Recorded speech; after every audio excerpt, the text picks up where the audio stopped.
2020년 5월 20일 아침 하나님께서 우리에게 주신 말씀은 베드로후서 3장입니다. 앞서서 1, 2장의 내용을 정리해 드리겠습니다.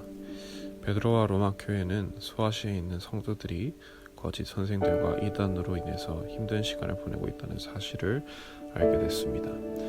이를 안타깝게 여기고 편지를 쓰기 시작합니다. 거짓 선생들은 예수님에 대한 이야기들이 사도들이 꾸며낸 이야기라고 주장했습니다. 특히 예수님께서는 승천하신 다음에 다시 재림하시지 않을 것이라고 말했습니다. 또 하나님은 자신들을 심판하지 못하신다고 생각했습니다.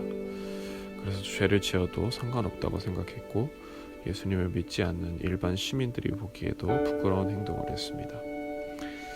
그래서 베드로는 먼저 1장에서 예수님이 누구신지 인간의 죄를 위해서 무엇을 하셨는지 다시 알려줍니다. 예수님께서는 인간의 죄를 위해서 십자가에서 죽으시고 부활하셨습니다. 그리고 자신을 믿고 죄를 고백하면 누구든지 구원받고 하나님의 백성이 될 것이라는 기쁜 소식을 전하셨습니다. 그리고 하늘로 승천하시면서 우리에게 다시 돌아오실 것이라고 약속하셨습니다. 그리고 베드로와 사도들이 가르쳤던 모든 사실이 직접 경험했던 것임을 알려줍니다. 예수님에 대해서 거짓말을 꾸며낸 것이 아니라 그저 경험하고 봤던 것을 보존한 진실임을 강조합니다. 거짓 선생들도 원래는 예수님을 믿는 사람들이었습니다. 그들도 예수님을 믿던 그리스도인들이었지만 알 수 없는 계기로 예수님에 대해서 의심하게 됐습니다. 그리스도인이 예수님을 믿고 신앙생활을 하다가 다시 죄를 지으면 어떻게 될까요?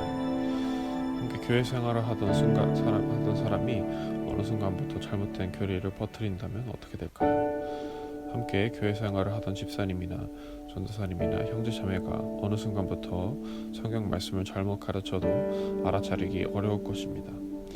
몇십 년간 믿고 따라왔던 교회 지도자가 잘못된 말씀을 가르치고 하나님 앞에서 보기 부끄러운 죄를 저지른다면 어떻게 될까요? 같이 교회 생활을 하던 수많은 사람들이 시험에 들게 될 것입니다. 그래서 베드로와 로마 교회는 이런 끔찍한 일이 벌어질까 걱정하는 마음으로 편지를 썼다는 사실을 1, 2장에서 배웠습니다. 1절에서는 둘째 편지를 너희에게 쓰노니 라고 말합니다. 이 말은 앞서서 베드로 전서를 보냈던 사실을 언급하고 있습니다. 베드로와 로마 교회는 두 편지를 통해서 소아시아의 성도들이 어려움을 극복하고 하나님의 말씀을 항상 기억하고 말씀을 통해서 배운 예수님의 사랑을 실천하기를 바랬던 것입니다. 이어서 3장 3절부터는 다시 한번 예수님의 재림에 대해서 가르쳐주고 있습니다. 3절을 읽어드리겠습니다. 먼저 이것을 알지니 말세에 조롱하는 자들이 와서 자기의 정욕을 따라 행하며 조롱하여. 말세라는 말은 무슨 뜻일까요? 쉽게 말하면 마지막 때, 곧 하나님의 심판이 임하는 마지막 때라는 말입니다. 하나님의 심판이 임할 때면 조롱하는 자들이 생길 텐데 여기서 조롱하는 자들은 바로 거짓 선생과 같은 자들을 의미합니다. 그러면서 거짓 선생들이 하는 말이 4절에서 나오고 있습니다. 4절을 풀어서 얘기해보자면 이런 뜻입니다. 분명히 예수님이 다시 돌아오신다고 했는데 왜 아직도 사람들은 심판을 안 받고 있지? 이미 예수님이 죽으시고 나서 몇십 년의 시간이 흘렀는데도 예수님은 안 돌아오시고 있잖아.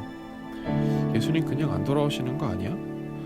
예수님 어차피 안 돌아오실 텐데 난 그냥 마음대로 살래.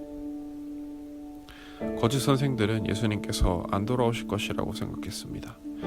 왜냐하면 이미 예수님께서 승천하신 지 시간이 꽤 흘렀기 때문입니다.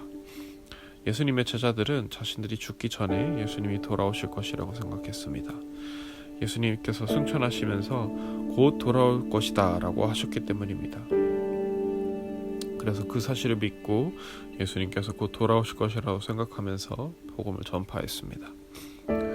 그런데 시간이 흘러서 어떤 제자들은 이미 순교하였습니다.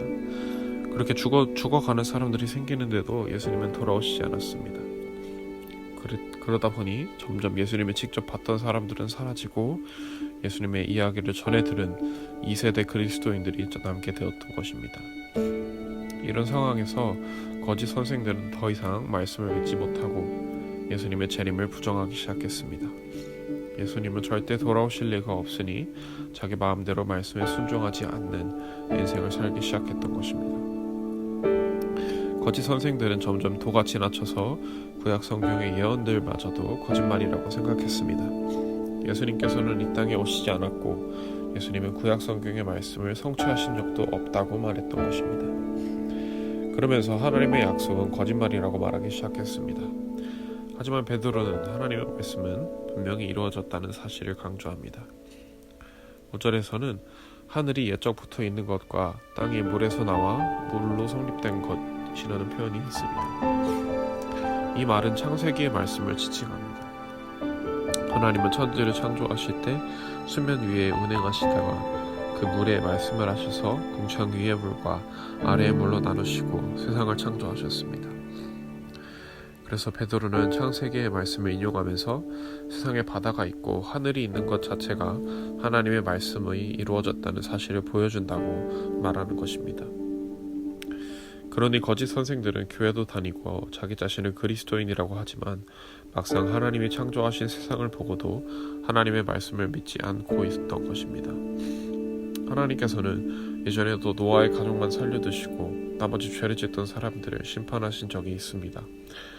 베드로는 오늘날에도 하나님께서 말씀하신 대로 죄인들을 심판하실 것이라고 말합니다. 예수님께서 이 땅에 오셨다는 사실을 부정하는 거짓 선생들은 결국 하나님의 말씀대로 심판을 받을 것입니다.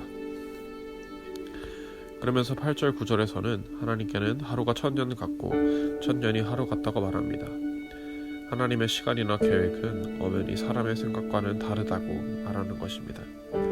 그러니 그리스도인들은 언제 예수님이 돌아오실지 계산하고 생각하기보다 그때까지 하나님의 말씀에 온전히 순종하는 자세를 가져야 합니다.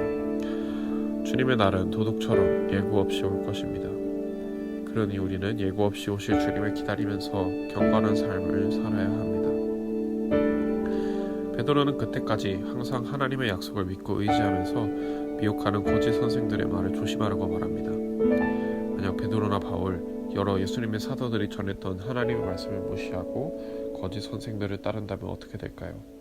다시 예전에 죄를 짓던 모습으로 돌아가게 될 것입니다. 그러니 베드로 후서의 말씀을 기억하시면서 항상 주의하고 하나님의 말씀에 귀 기울이며 살아가는 여러분들이 되시기를 축복합니다. 예수님의 재림에 대해서 생각하면 기억나는 일이 있습니다. 저에겐 저보다 3살 어린 남동생이 있는데요. 남동생이 대학교 2학년 때쯤 좀 힘든 시간을 보내고 있던 때가 있었습니다. 그때 했던 대화가 지금도 기억에 남습니다. 오랜만에 거의 1년 만에 동생이 집에 왔습니다. 오랜만에 봤으니까 저는 좀 어땠어? 잘 지냈어? 라고 물어봤습니다. 그랬더니 동생은 뜬금없이 예수님 빨리 돌아오시면 좋겠어 라고 대답했습니다. 알고 보니 요즘 고생스럽고 힘든 일이 많으니까 그냥 예수님이 돌아오셔서 더 이상 고통스럽고 어려운 일이 없었으면 좋겠다는 푸념 같은 말이었습니다. 혹시 여러분들도 비슷한 생각을 하시는지 모르겠습니다. 하루하루 사는 것이 고통스러우니 얼른 예수님이 돌아오시면 좋겠다는 생각을 하시는지 모르겠습니다. 우리는 모두 예수님이 다시 오시면 더 이상 고통도 없고 아픔도 없는 하나님의 나라가 완성될 것이라는 사실을 배웠습니다. 하지만 분명한 사실은 예수님이 언제 돌아오실지, 하나님의 나라가 언제 완성될지 우리는 모른다는 것입니다. 하나님께서는 이유가 어쨌든 사람들에게 구체적인 시기는 약속하시지 않고 그냥 반드시 돌아오실 거라고 약속하셨습니다. 그러니 예수님이 언제 오실지 몰라서 답답하실 수도 있습니다. 하지만 한 가지 기억하실 것은 하나님께서는 이미 우리에게 한 번 약속을 지키셨다는 것입니다. 하나님께서는 구약 성경에서 언젠가 예수님이 오셔서 세상 사람들의 죄를 위해서 죽으시고 부활하실 것이라는 예언과 약속을 하셨습니다. 그리고 그 약속은 이미 이루어졌습니다. 예수님은 우리의 죄를 위해서 십자가에서 죽으시고 부활하셨습니다. 예수님이 오심으로 인해서 이 땅에 하나님의 나라가 시작되었습니다. 죄를 회개하고 예수님을 믿게 된 우리는 그리스도인들이 되었습니다. 하나님의 나라는 그렇게 예수님으로 인해서 시작됐지만 아직 이 땅에는 죄를 짓는 사람들이 많습니다. 예수님께서 돌아오시지 않았기 때문에 하나님의 나라는 완성되지 않았습니다. 이럴 때 그리스도인들은 어떤 자세를 취해야 할까요? 우리가 항상 기억해야 할 사실을 예수님께서 우리의 손에 하나님의 나라를 맡기셨다는 것입니다. 예수님이 돌아오시기 전까지 하나님의 나라는 우리 손에 맡겨졌습니다. 우리에게 맡기시기 위해서 예수님은 자신의 제자들을 통해서 이 땅에 교회를 세우셨습니다. 그러니 교회는 하나님의 나라를 이루어가는 공동체가 되어야 하고 그리스도인은 예수님의 사랑을 실천하는 사람들이 되어야 합니다. 그리스도인으로서 이 땅을 살아가는 삶은 분명히 장애물이 많습니다. 하지만 우리는 교회로서 그리스도인으로서 예수님을 본받으며 살아야 합니다. 그러기 위해서는 언제나 말씀을 배우고 기억하시기 바랍니다. 또 베드로 후서에서 경고하듯이 거짓 선생들의 말을 분별하고 따르지 마시기 바랍니다. 거짓 선생들은 겉으로는 교회를 다니고 자신이 그리스도인이라고 말하지만 사실은 자신의 욕심을 따라서 행동하고 하나님의 말씀을 잘못 해석하고 가르칩니다. 하지만 여러분은 언제나 말씀을 기억하시면서 하나님의 사랑을 기억하면서 살아가시기를 바랍니다. 마지막으로 베드로후서 3장 17, 18절을 읽어드리면서 베드로후서를 마치도록 하겠습니다. 그러므로 사랑하는 자들아 너희가 이것을 미리 알았은즉 무법한 자들의 미혹에 이끌려 너희가 굳센 데서 떨어질까 삼가라.